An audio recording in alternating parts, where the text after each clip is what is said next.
안녕하세요, 우원이오입니다. 오늘은 제가 지금 호주에서 하고 있는 일인 육가공 공장에 대한 자세한 설명과 그리고 평일을 기준으로 제가 무엇을 하며 지내는지 간략하게 제 일상을 보여드리려고 합니다. 일하는 영상이나 이런 것도 좀 담고 싶었는데 공장 안에서는 촬영이 안 된다고 해가지고 영상에 담을 수는 없을 것 같고요. 대신에 설명을 하는 쪽으로 해서 영상을 이어가도록 하겠습니다. 지금 하고 있는 육가공 공장을 어떻게 오게 되었는지부터 말씀을 드릴 건데요. 호주에서 이제 잡을 구하는 방법은 총 3가지가 있어요. 첫 번째는 내가 레주메를 제출해서 직접 가서 컨택을 하는 방법, 두 번째는 이제 에이전시를 이용하는 방법, 세 번째는 온라인 사이트 올라온 글들을 보고 레주메를 첨부해서 온라인으로 지원을 하는 방법, 이렇게 총 3가지가 있는데 지금 제가 있는 육가공 공장은 한인 에이전시를 이용해서 입사를 하게 되었습니다. 저의 경우에는 구글을 이제 검색을 했어요. 호주 육가공 공장 구인 딱 쳐가지고 이제 에이전시가 올려놓은 글을 보고서 온라인으로 지원을 하게 되었는데, 우선 에이전시란 한국말로 그냥 인력사무소 정도로 생각하시면 돼요. 에이전시는 또 이제 무료랑 유료 에이전시로 나뉩니다. 이제 소개비를 받냐 안 받냐 약간 이 차이인데, 저는 무료 한인 에이전시를 통해서 이곳에 오게 되었습니다.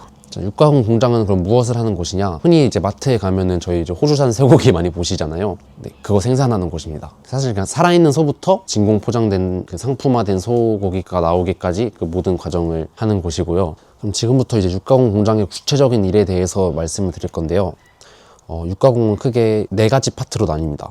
첫 번째 킬플로어, 두 번째 보닝룸, 세 번째 오팔룸, 네 번째 로드하우스로 나뉩니다. 킬플로어부터 이제 설명을 드리면은, 이렇게 말하면 잔인할 수도 있지만, 킬플로어에서는 소를 죽이고 가죽을 벗기고 목을 따고 뭐 내장과 고기도 분리하고 제일 첫 번째 과정을 담당하는 곳인데요. 이곳에 일하는 사람들은 보통 이제 섬나라 친구들, 피지나 또는 솔로몬, 뭐 사모아 친구들, 워크비자를 소지해서 넘어온 친구들이 많이 일을 하고 있어요. 제가 알기로는 워홀러들이 딱 많지는 않은 걸로 알고 있는데 남자들은 몇 명 있는 걸로 알고 있어요. 좀 재밌는 얘기 하나 하자면, 이건 제가 이제 공장에 와서 알게 된 건데, 그 소를 직접적으로 죽이는 일을 하시는 분들이 이제 종교가 꼭 무슬림이어야 한대요. 호주에서는 그 무슬림들이 죽인 고기를 할랄이라고 불러요. 그 할랄이라고 불리는 고기만을 주로 이제 수입하고 수출하고 판매를 합니다. 꼭 무슬림이 죽인 그 소를 먹는다고 하네요. 할랄 고기가 있고 또 노할랄 고기라고, 이제 무슬림이 죽이지 않은 그냥 일반적인 그냥 사람들이 그냥 죽인 고기를 노할랄이라고 하는데, 우리나라는 할랄 노할랄 할 것 없이 둘 다 먹는다. 두 번째는 이제 보닝룸.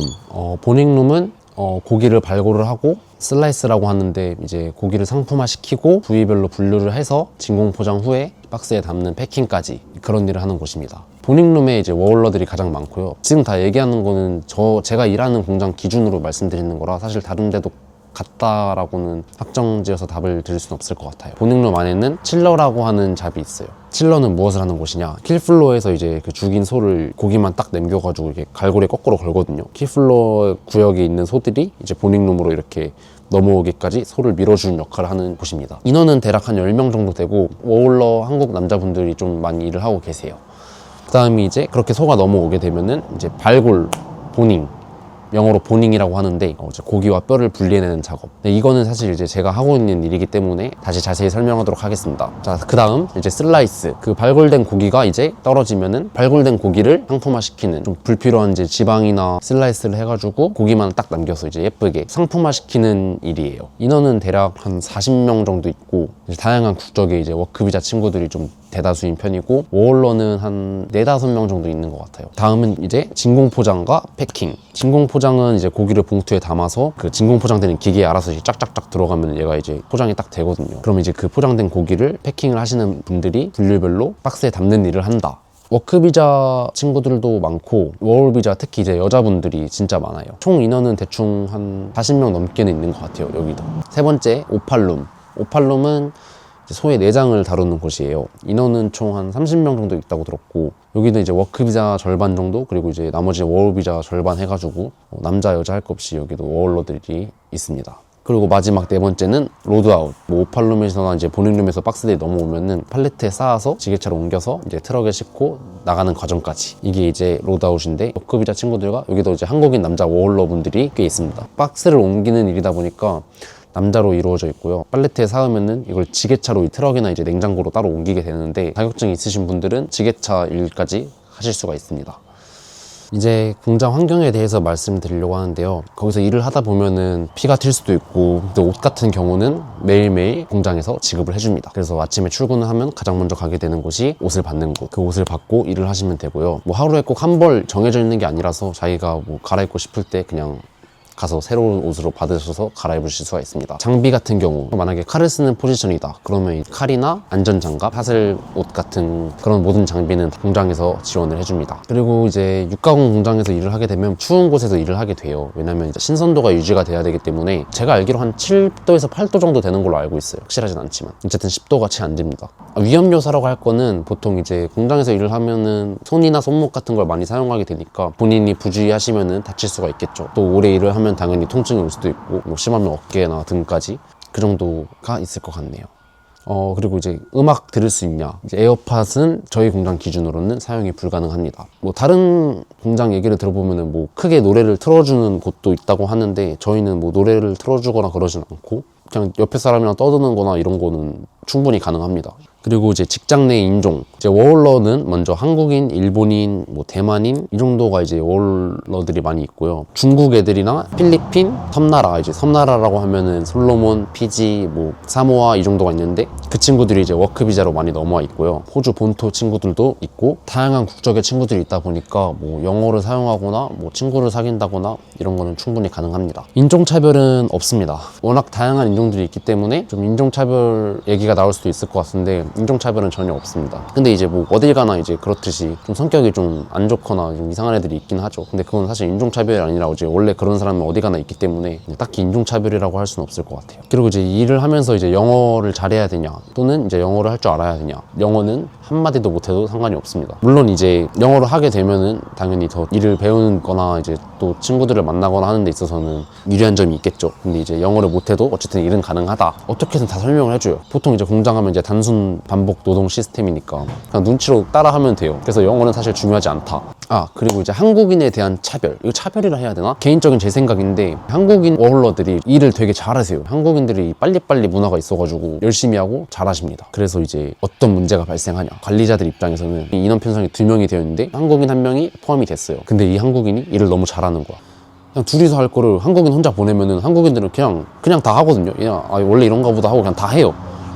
다 하면은 다 하는 대로 얘네는 이제 잘 돌아가니까 그냥 냅둬요. 한국인 이미지가 좋은 거고, 안 좋게 말하면 그 당사자는 좀 억울할 수 있겠죠. 나는 일을 더 하고 더 열심히 하고 잘하는데 일 못하는 거나 좀 이제 그런 친구들이랑 같은 돈을 받는 거에 대해서 억울할 수도 있을 것 같아요. 열심히 하지 마라.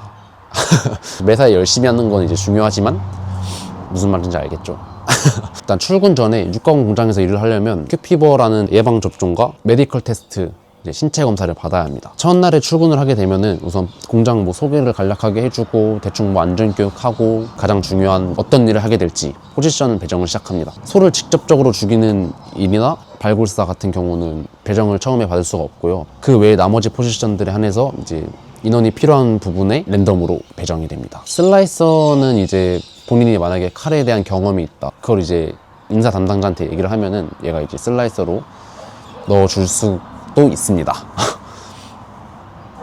그리고 이제 가장 중요한 근무 시간과 시급에 대해서 얘기를 할 건데요. 우선 이 공장에는 오전반과 오후반이 있어요. 저는 이제 오전반에서 일을 하기 때문에 오전반 기준으로 설명을 드리려고 합니다. 오전반은 이제 출근은 5시, 퇴근은 한 2시 정도에 해요. 순수 일하는 시간은 7시간 반 정도 되는 것 같고, 2번 30분씩 이제 쉬는 시간이 있거든요. 이제 그때 밥을 먹습니다. 그 일이 이제 보통 일찍 시작해서 일찍 끝나고요. 주에 5일 일을 합니다. 오버타임 같은 경우는 얘네가 이제 미리 공지를 해줘요. 뭐 이날 아침에 뭐 30분 일찍 와라, 아니면은 뭐 이날 뭐 일 마칠 때 뭐 30분 정도 더 일을 한다, 이런 식으로 이제 공지를 하는데, 그렇게 해서 이제 오버타임을 하면은 이제 시급이 1.5배로 불려서 받거든요. 그래서 오버타임도 할 수가 있고, 본인이 만약에 내가 그냥 오버타임을 더 하고 싶다, 나는 돈을 더 벌어야 된다, 이러신 분들은 이제 매니저한테 얘기를 해서 그 아까 말한 5시부터 2시 이외에 일 끝나고 더 할 수도 있고, 아침에 좀 더 일찍 나와서 다른 일을 할 수가 있고, 충분히 이제 오버타임은 가능합니다. 주말 근무 같은 경우는 이제 토요일 날 가끔 이제 일을 하는데, 그것도 이제 미리 공지가 올라와요. 토요일 날 일하는 거는 주말에 뭐 일정이 있다 이러면은 빼실 수가 있어요. 그러니까 강제성이 있는 건 아니어가지고 어쨌든 주말에도 가끔 일을 합니다. 다음 이제 시급. 시급에 앞서서 먼저 이제 고용 형태를 먼저 얘기를 해야 되는데, 호주에는 풀타임 고용 형태와 이제 파트타임이라는 고용 형태가 있어요. 풀타임이 뭐냐? 풀타임은 이제 유급 휴가가 나오고 이제 완전한 공장에 소속, 공장 직원으로서 이제 일을 하는 것입니다. 보통 이제 워홀러들은 파트타임으로 일을 하게 되는데 저희가 일하는 곳은 최저시급제가 적용이 돼요. 25년 6월 기준으로 29.33불, 그러니까 이제 하나로 한 26,000원 정도 됩니다. 호주는 매년 7월마다 최저임금이 올라가거든요. 다음 달에 또 올라가겠죠. 어쨌든 지금은 29.33불 최저임금제를 적용한다. 그리고 또 이 공장 안에 이제 레벨이라는 게 있어요. 이 레벨별로 레벨업을 하게 되면은 이제 시급이 올라가는 그런 시스템입니다. 레벨은 이제 1부터 6까지가 있고요. 레벨업 하는 방법은 뭐 일을 잘 해서 관리자 그냥 개인의 역량인데, 일을 잘해서 뭐 얘네가 레벨업을 먼저 시켜주는 경우도 있고, 아니면 일을 오래 해가지고 또 레벨업을 시켜주는 경우도 있고, 다양한 경우가 있습니다. 이제 숙소와 출퇴근. 숙소는 우선 워홀러는 보통 쉐어하우스나 이제 백패커스, 근처 백패커스에서 지냅니다. 보통 쉐어하우스에서 다들 많이 지내시는 것 같아요. 외국인 친구들은 얘기를 들어보니까 뭐 카라반 파크에서도 지내는 애들이 있더라고요. 뭐 카라반 약간 캠핑장 느낌처럼 있는 것 같은데 거기가 되게 싸다고는 들었어요. 어찌됐건 워홀러는 보통 쉐어하우스나 백패커스에서 지낸다. 제가 지금 살고 있는 곳이 쉐어하우스인데, 쉐어하우스는 이제 한 집을 여러 명이서 같이 이제 사용하는 거고, 보통 이제 둘이서 한 방을 써요. 2인 1실입니다. 물론 이것도 쉐어하우스마다 다 달라요. 뭐 3인 1실인 경우도 있고 2인 1실인 경우도 있고, 어쨌든 이제 쉐어하우스에서 보통 많이 지냅니다. 그리고 이제 출퇴근은 자차가 있는 사람들, 전 지금 자차가 있거든요. 그래서 자차가 있으면은 차 없는 사람들을 태워서 같이 출퇴근을 합니다. 당연히 이제 5일 쉐어비를 받고요. 다른 친구들도 다 그렇게 이제 차가 있는 사람들을 통해서 혹시 나 출퇴근 같이 도와줄 수 있을까 해서 이제 아침에 같이 태워서 끝나면 이제 내려다 주는 이런 형식으로 이제 출퇴근을 다들 합니다. 육가공 공장에 대한 인식, 영상을 찍기 전에 이제 유튜브로 한번 검색을 해봤는데, 보통 이제 약간 좀 공포심이 있거나 되게 힘들다, 빡세다, 약간 이런 느낌을 좀 많이 받았어요. 물론 이제 고통의 역치는 좀 개개인마다 다 다르겠지만, 제가 일하고 있는 곳에서는 보통 이제 워홀러들끼리 얘기하는 거 들어보면은 뭐 누구 뭐 너 꿀 빨고 있네, 꿀 빨고 있네, 약간 이런 식으로 되게 장난을 많이 쳐요. 제가 본 이제 워홀러들이 하는 얘기는 뭐 너 이제 꿀 빤다, 이제 영어로 이지먼이라고 하거든요. 그냥 너 이지먼이다, 맨날 막 이런 식으로 막 장난을 치면서, 다들 뭐 안 힘든 건 없겠지만 그냥 뭐 나 힘들어서 못 하겠다 그러고 막 도망치고 이런 사람은 제가 본 적이 없어요. 지금 여기서 거의 한 7, 8개월 정도 일을 했는데 아직까지 그런 사람은 본 적이 없습니다. 뭐 전에 있을 수도 있겠죠. 근데 이제 가장 힘들 만한 건, 처음에 일을 하게 되면 이제 냄새? 이제 공장 근처만 가도 이제 소 냄새가 진동을 하기 때문에, 딱 그 동물원 가면 그 나는 동물 냄새 있잖아요. 딱 그 냄새가 나거든요. 처음에는 좀 많이 역할 수도 있다. 근데 이것도 한 일주일 정도만 다녀보면은 금방 이제 코가 적응을 해가지고 사실 잘 못 느껴요, 나중에는. 그리고 또 뭐 본인이 피나 이제 생고기 같은 거 좀 비위가 안 좋아서 좀 못 보겠다 이러면 당연히 좀 일을 하기가 무리가 있겠죠.